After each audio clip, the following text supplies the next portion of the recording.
Hey Raiders, welcome back to the channel. It's Jared Gaming. I hope you're having a great weekend. Plarium have just dropped their What's Next in Raid episode 6 video, and it's their first one of 2023. And I've got a feeling there is going to be some massive changes coming out in the near future with a new patch, possibly live arena. Again, I've not seen the video yet, and some other stuff that's going to be coming up throughout the year. So again, not seen it. I'm going to hit play and let's go through it together, and we can go through and discuss what is going on. Hey everyone, welcome to the first What's Next in Raid episode of 2023. It's only fitting that we kick the year off with some huge news about what's coming to the game. So let's waste no time in getting right into it. First up, let's start with the new PvE content. We are supercharging some of our familiar dungeon bosses, making for a really tough endgame challenge. Introducing hard mode dungeons. When we say hard mode, we mean hard mode. These aren't just minor buffs and tweaks. We've really changed up the mechanics and abilities of these bosses, adding devilish new twists to old classics. That's not to say you'll have to change how you approach dungeons entirely. Old stages will remain the same, with these remix dungeons being accessible via 10 extra stages for the Dragon's Lair, Ice Golem's Peak, Fire Knight's Castle, and Spider's Den. So, let's meet our combatants. These bosses weren't exactly nice to start off with, but a creeping darkness has tainted them even further. They're tougher, stronger, more brutal than their regular counterparts. So, bring your A game. Let's start with the Noxious Dragon, its tainted Hellraiser. Rather than more fire, this malevolent fiend has doubled down on horrific poisons.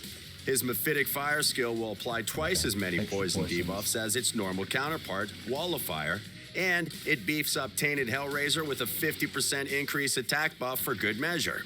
Also, his secret skill, Toxic Incineration, will activate all poison debuffs on your champions at once. This caustic explosion can deal major damage, so be sure to bring someone who can cleanse these poisons from your team. Now, let's take a look at Tainted Clysis and see what new tricks he's hiding up his frozen sleeves. Debilitating Frost will remove all debuffs from Tainted Clysis and decrease your team's turn meter by 30%. Also, he's now utterly immune to poisons. Makes sense, seeing as he's literally made from ice. So, how do you defeat something made of ice? You melt it. HP Burn is your friend here. It deals 10% more damage to Tainted Clysis and destroys the max HP of his minions, making it easier to put them back into the ground whenever they get dragged back into the fight. Needless to say, some teams that used to shine in this dungeon will be getting the cold shoulder. Now, I like the sound of that, but I just hope there's enough new mechanics in there so you don't just grab your burner spider team, rework it with a couple of champs, and then plonk it straight in. I hope there are some good new mechanics that mean we can actually utilize some champions that we've just had sitting in the vault for, well, since we pulled them. So, fingers crossed. Shoulder from Tainted Clysis instead. Be prepared to change your teams accordingly. Next up, the Ice Golem's hot-tempered counterpart, Tainted Fyro, the Fire Knight. If you thought his shield was nasty before, just wait until you see it now. It goes from needing 12 hits to break in stage 25 of normal mode to needing 21 hits in stage 10 of hard mode. And that's not even your biggest worry. Attacking Tainted Fyro's shield will destroy your champion's max HP by 1%. Need more HP destruction? His Corrupting Blaze skill also destroys your team's HP by 15% of the damage dealt, meaning whatever he does, your HP is taking a hit. You'll need to find a way to counter this, or else Tainted Fyro will be carving through your champions like a hot knife through butter. Oh, and he's immune to turn meter reduction too. Sorry, all you Cold Heart and Allure fans. However, all hope is not lost. Turns out Tainted Fyro just needs to chill out. Okay, using freeze may not literally freeze him, but it will cause him to lose 15% of his turn meter per freeze debuff. Okay. Cool. Cool. Let's move on to our next star, Tainted Scavag, and her endless brood of spiderlings. The changes to her dungeon should send shivers down your spine. First, Tainted Scavag is immune to turn meter reduction and HP burn. We're not kidding. In fact, if you've got HP burn on her spiderlings, each AP burn activation will now partially heal her. So you'll definitely want to avoid that. Also, her spiderlings are immune to freeze, so that old trick won't save you either. However, where one door closes, another one opens. each time a spiderling dies, Scavag loses a chunk of her HP. So, upping your area of effect game and blasting her entire clutch to Kingdom Come is now a viable strategy. Another saving grace is that hard mode spiderlings aren't any tougher than they are on stage 25 of normal mode. So if you can splat them there, you can splat them here. Overall, hard mode dungeons live up to their name, and taking them on is well worth the effort. Along with yielding greater rewards and more event or clan v clan tournament points, hard mode dungeons will also drop mythical artifacts and accessories. Until now, you could only get mythical artifacts from Hydra battles, but it wasn't exactly an easy location to farm. Once hard mode dungeons go live, you'll get to choose which sets to hunt for and have more ways to earn mythical artifacts and accessories. And trust me, you'll want these mythical goodies to prepare for the challenges we've got cooking this year. Speaking of challenges, we all know that the best thing in life is to crush. Now, will they do ×2 or ×3 mythical speed drops? Now that is something worth farming for. Your enemies, climb the ranks of the arena, and become the best in the world. But until now, you can only test your strength against AI-controlled defense teams. And we know you all dreamed of more than that. You want to go head-to-head with other players to feel the thrill of real-time PvP and test your skill against opponents as cunning as you are. Now, at last, we can say that dream is becoming reality. Live Arena is coming to Raid. We're super excited about it and can't wait to see how Raid's PvP scene will evolve after the feature goes live. We won't go into too much detail today, so consider this an appetizer before a full feature preview video later this year. Live Arena will be available to all players who are level 50 and above. You can queue up for battles several times a day on a set schedule, a necessary measure to avoid long wait times in a 4 times a day?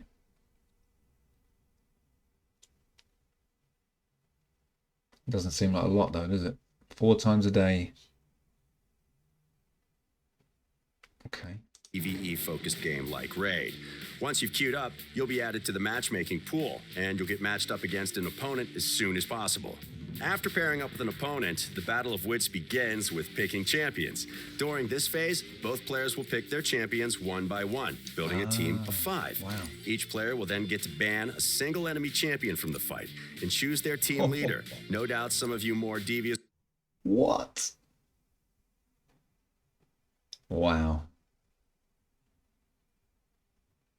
Now that is actually going to be really cool, actually. Oof. Banning a champ. Wow.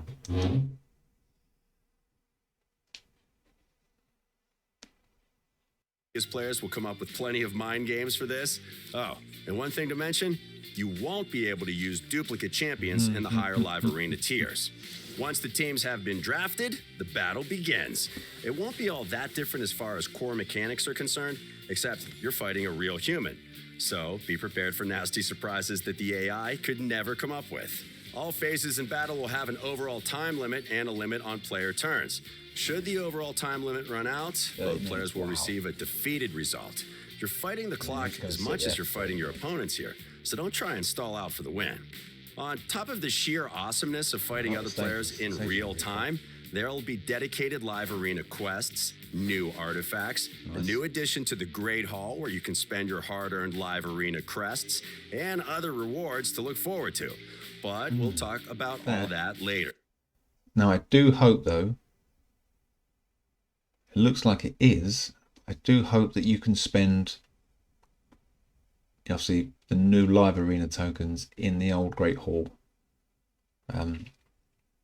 Just to help obviously boost people's aggression, because I mean I've been hitting this for probably nearly 3 years now, and I've probably only just a smidge away from getting 3 lines of gold in that Great Hall. Admittedly the first you know, it wasn't really smashing arena much at all really. It's only when I sort of pushed for Ramatu and that sort of thing that I wanted to, you know, get through those missions. I had to really knuckle down and get it done. But you know, it's a huge investment to get that Great Hall done. So hopefully we can spend them in both sections, because this looks like keeps, comes peak.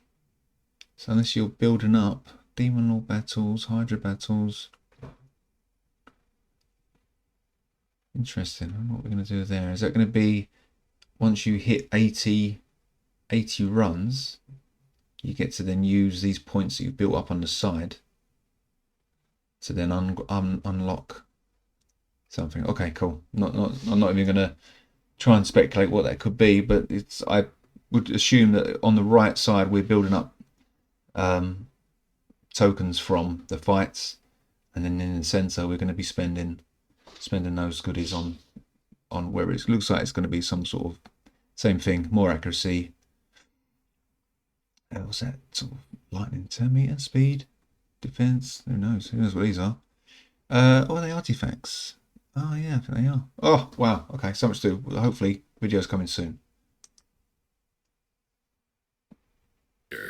Those are the two main features we'll be working on in the near future, but we also have some significant quality of life updates coming too. First of all, we're going to make separate multi-battle settings for various game modes and even for some individual dungeons. This should make it even easier to customize your farming teams and ensure they don't run into any trouble during their artifact hunts. We are also expanding your artifact selling options in multi-battle mode. Right now, you can only choose what rank of artifacts you want to get rid of, but we're changing it so you can pick which artifacts you want to keep based on the rank, rarity, type, set, specific substats, or any combination. Nice. Okay. Player are finally, by the look of it, wising up to, you know, like RSL Helper, all those sort of tools that we can fiddle around with and get these changes done automatically. Yeah, that is really good actually. Very good. That is brilliant. And I guess for them it'll encourage people to sign up for the the pass and to get more auto runs on their account rather than just relying on a third-party tool. So that's a win-win for them and for us. Of these factors. It won't be difficult to set up, and it'll make your farming a lot smoother. We're also adding a new sorting option for artifacts and accessories that'll allow you to sort your gear by stats. For players with many artifacts, it should help you keep on top of things. Finally, we're going to sort out the chaos that is the Fragment Summons tab. Champions that are currently unavailable by any means will be hidden from the list, unless you've got at least one of their fragments. It's a small enough change, but it'll make navigating fragment summons much easier. And finally, it wouldn't be a What's Next video without showing off some awesome new champions. I mean, why couldn't they have just put a little tick box, a little checkbox on the corner, show hide, or at the top, show champions with this amount of fragments, hide champions with this amount of fragments. I mean, it's still going to have, I don't know about anyone else, but the thing is, you do a fusion, and if you push hard, especially when it's the fragment one, you more often than not, you'll end up with extra frags, whether it be 2, 5, whatever, a small amount. So if you've been doing it for long enough, like I have, we're still going to have loads of those. So I can see what they're doing. Hopefully it's the first step in sorting it out, but it is a bit annoying. Anyway, on to some new champs. The pipeline. Many of these fabulous barbarians, fashionable Ogrins, and their friends are all but ready to jump into the summoning pool and join the fight for Teleria. A few are still in the early stages of development, and we need to iron out some new mechanics. They'll be worth the wait, and we think you guys will love them. And that's it for this episode of What's Next in Raid. Don't forget to hit like and subscribe to keep up with all. Let's go back to those champions I just did. Right, so what have we got here? Barbarian. Large hammer. Looks pretty cool. It's like something straight from an 80s heavy metal band.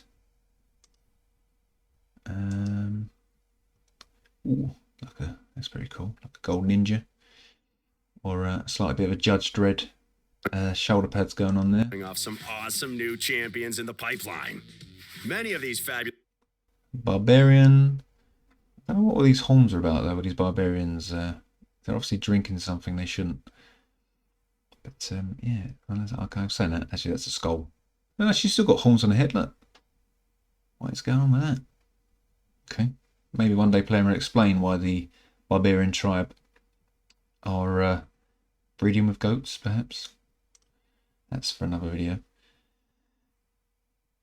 Barbarians, fashionable Ogrins. He looks cool. He's a lump. And their friends are all but ready to jump into the summoning pool and join the fight for Teleria. A few are still in the early stages of development, and we need to iron out some new mechanics. They'll be worth the wait. Got to be. Look, there's a. Is that maybe just deciding whether it's a male or female, or do you think there's going to be two different types? Another duo. Just saw you can see like a little mask. Mechanics. They'll. Up there, there we go. It's pretty cool. Almost like a Native American sort of vibe there. I'm assuming it's going to go Shadowkin, but yeah, to me that looks very kind of Native American / almost Egyptian in some parts, but look at that. I've got a Roman, it's almost like a gladius there as well. Nice little cane. Looks cool, huh? Looks real cool. Worth the wait, and we think you guys will love them. And that's it for this episode of What's Next in Raid. Don't forget to hit like and subscribe to keep up with. Wow. Okay. So some big things happening in Raid in the near future. Live Arena looks to be probably the first, or maybe the first big change that's going to come. Then probably with alongside the tainted dungeons.